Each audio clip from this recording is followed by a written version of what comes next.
Rekaman angkatan bersenjata Ukraina melemparkan granat ke posisi pasukan Rusia ramai beredar di media sosial Telegram pada Kamis 10 November 2022. Dalam rekaman tersebut menunjukkan sekelompok tentara Rusia yang sedang beristirahat tiba-tiba dikagetkan dengan serangan granat.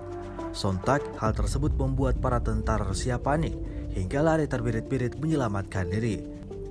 Tak berhenti sampai di situ, Ukraina masih saja menyerang tentara Rusia dengan granat di titik-titik lainnya. Akibatnya sejumlah tentara Rusia tergeletak di tanah, sedangkan sebagian lainnya tetap berusaha untuk kabur dengan merangkak.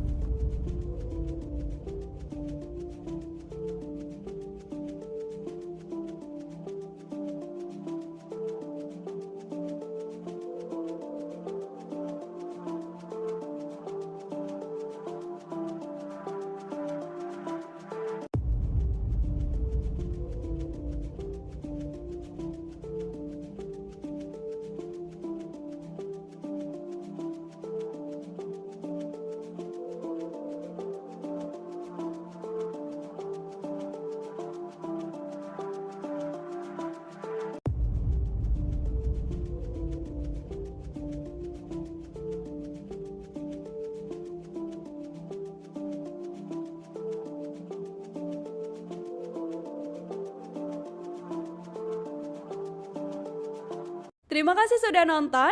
Jangan lupa like, subscribe, dan share ya.